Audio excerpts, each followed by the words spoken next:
There's an undeniable thrill in going on a wildlife safari, the raw beauty, the chance to witness majestic animals up close, and the wild's untamed charm.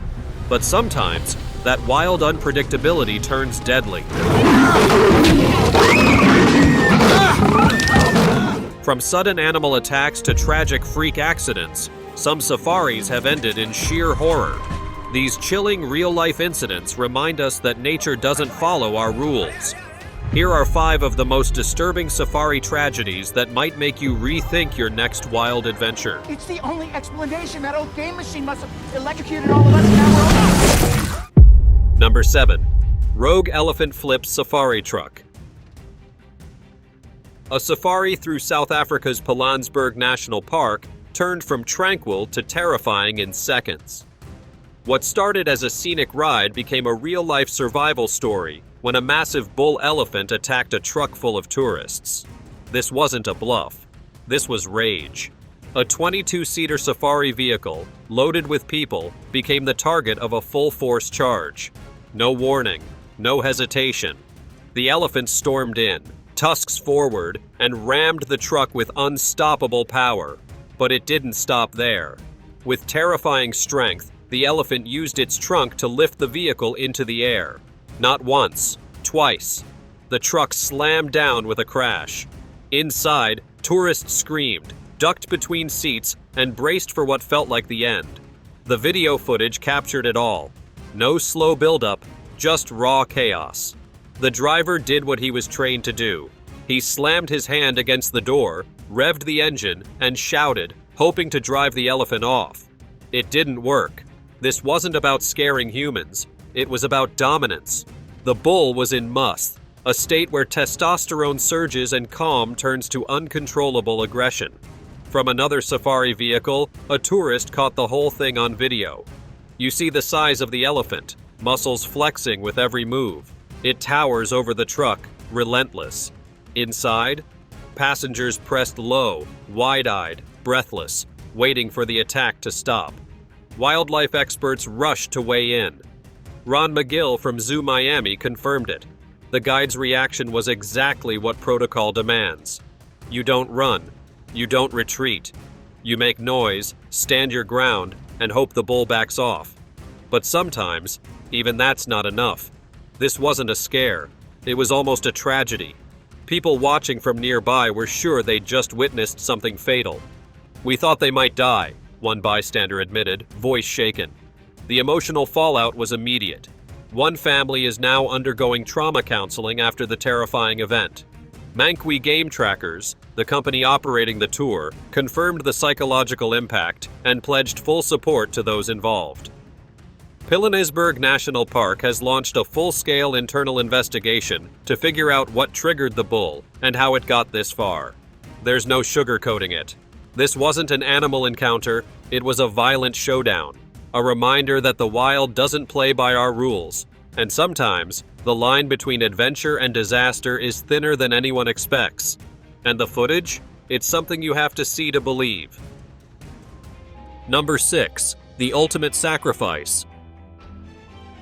A predator, a protector, and a moment that changed everything. In the wild heart of Zimbabwe's Hwanga National Park, the same place where the famous lion Cecil once roamed, a seasoned safari guide faced death head-on.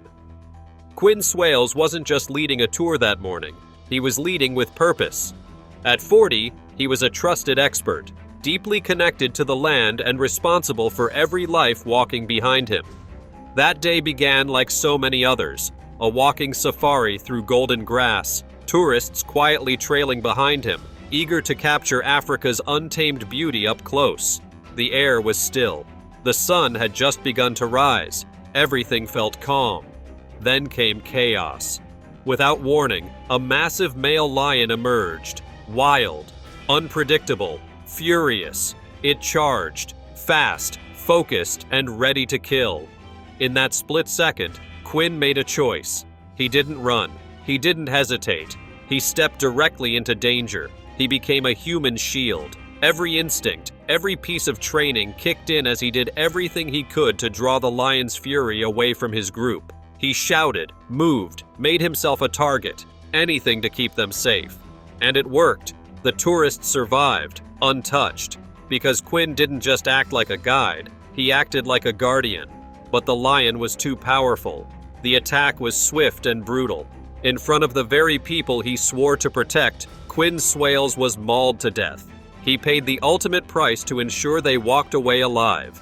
This isn't just a story about a lion attack. It's about courage in the rawest form, about a man who knew the risks, accepted them, and still chose to protect others. Quinn didn't die because he was unlucky. He died because he was brave, because when it mattered most, he stood his ground. He chose to be the difference between life and death for his group.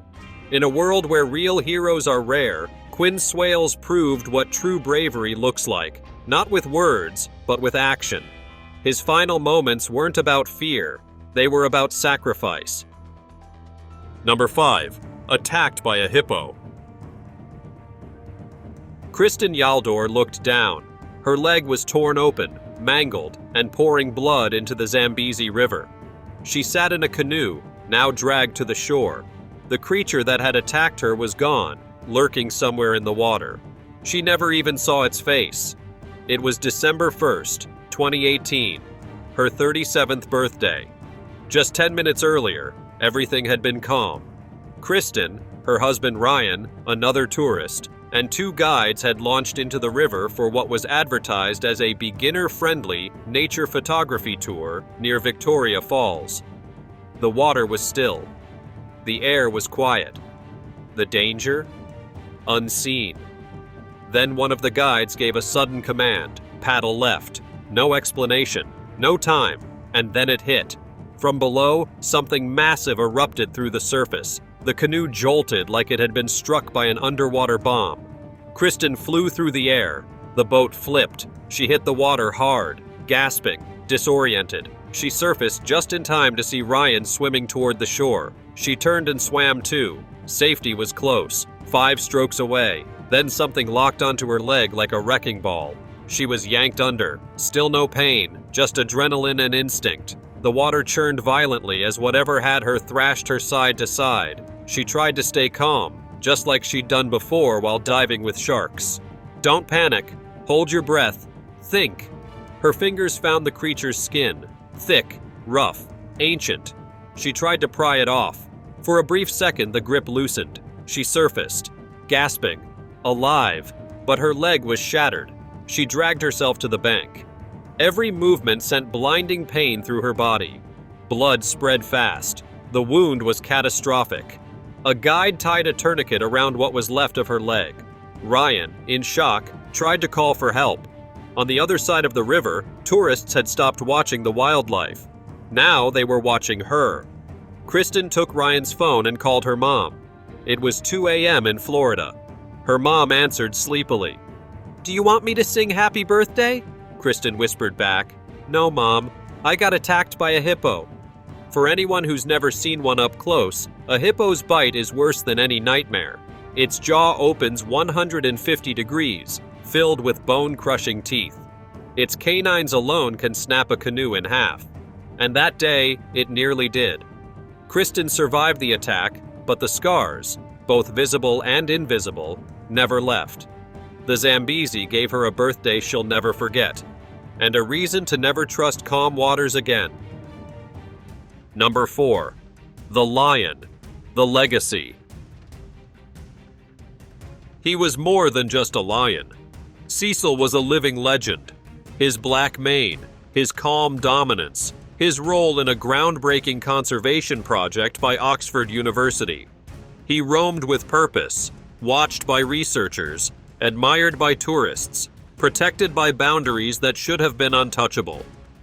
But for $50,000, an American dentist named Walter Palmer bought his way past all of it. He baited Cecil out of the safe zone, shot him with a bow, and tracked him for 40 slow, agonizing hours before ending his life with a rifle.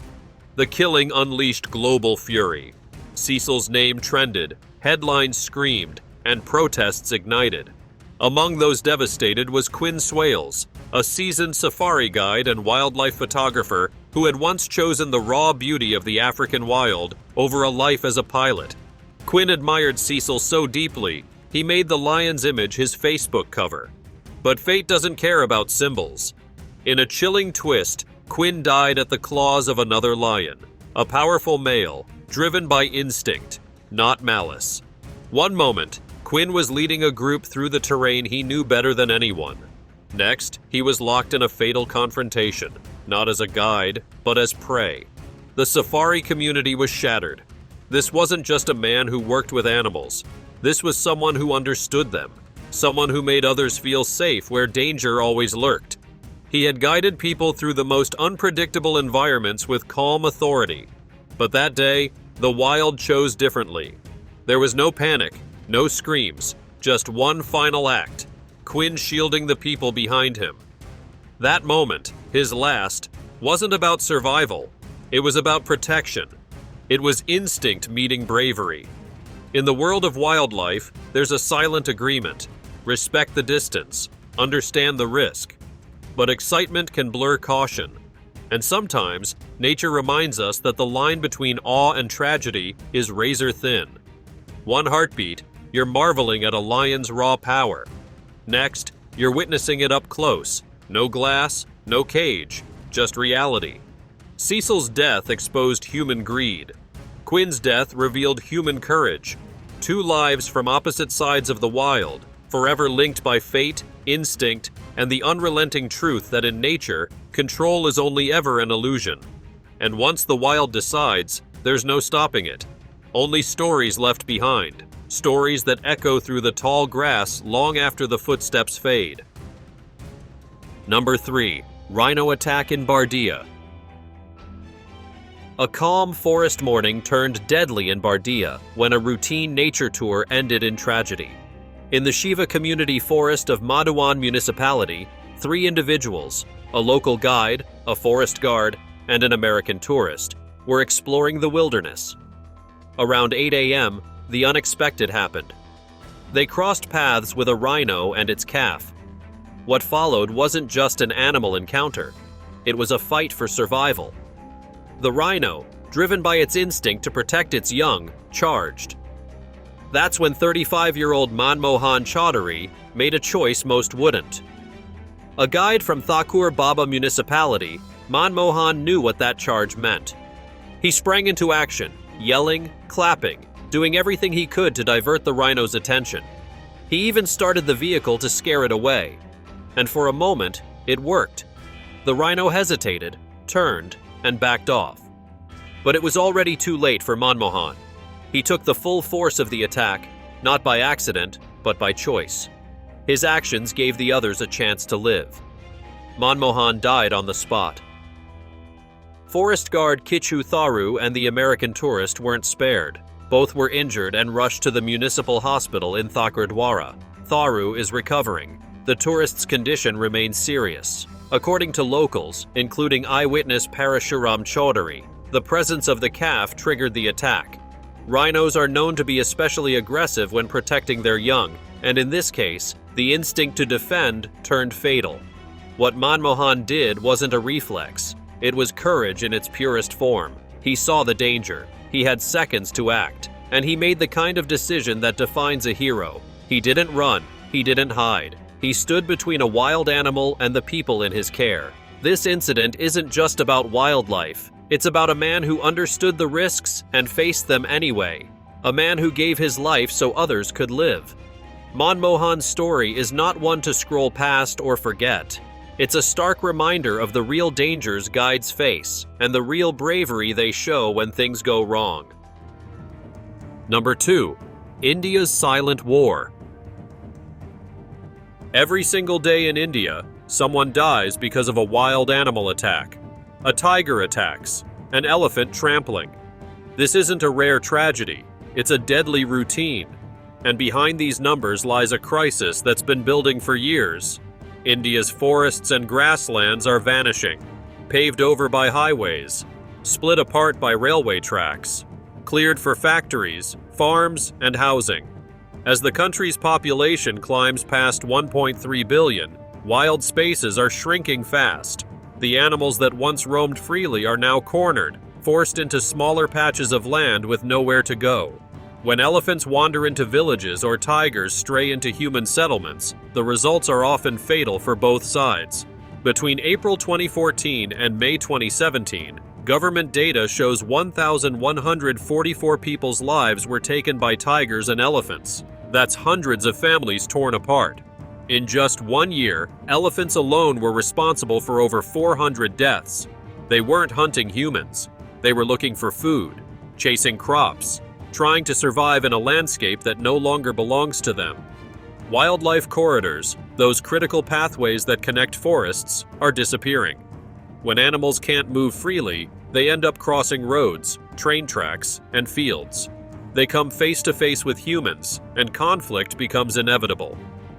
Conservationists have been sounding the alarm for years. The more we expand, the more the wild gets pushed out, and the more violent these encounters become. Tiger numbers in India have actually increased, from about 1,800 in the 1970s to over 2,200 in 2014. It sounds like a win. But what good is a growing tiger population if there's no space left for them to live and breed? Sanctuaries and parks are fenced in. Development creeps right up to their borders. These big cats are natural wanderers, and when they roam outside protected zones, it often ends in death for them or the people they encounter. And while this conflict is tearing through communities, poachers are adding fuel to the fire. Tigers are hunted for their bones, elephants for their tusks. Both are sold illegally, often for traditional medicines with no proven benefit. On top of that, elephants are frequently hit by speeding trains, another deadly consequence of human expansion. This isn't just about conservation, it's about survival, human and animal. It's about what happens when the wild is cornered and the line between jungle and city disappears. The numbers are staggering, the stories are heartbreaking, and unless something changes, the conflict will only grow bloodier. Number 1. Tragedy on safari. A once-in-a-lifetime anniversary trip turned into a scene of pure horror, one that Craig Manders says could have been prevented. He watched helplessly as his wife, Lisa Manders, was fatally attacked by a charging hippopotamus during a guided safari walk in Zambia. Now, he's suing the US-based tour company that organized the trip, claiming it failed to protect them from a deadly and avoidable threat. They were celebrating decades of love. Moments later, Craig was watching his world collapse. According to the lawsuit, Lisa was grabbed by the hippo, crushed in its jaws, and left with fatal injuries. She was 70 years old, a mother, grandmother, and lifelong financial professional who loved traveling and cooking. This was her first visit to Africa. It would also be her last. What makes this more horrifying is what allegedly didn't happen next. The guides, one of whom was armed with a rifle, didn't help. Craig claims they walked away, leaving the couple to fend for themselves in the face of a 7,000-pound animal known for its aggression and unpredictability. You go on safari expecting adventure, not a death sentence. But that's exactly what Craig Manders believes happened, and he says the company that sold him the dream was responsible.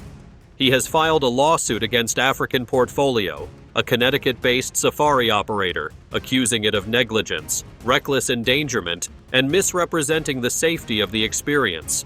Craig's legal team says this wasn't just a tragic accident, it was a preventable failure.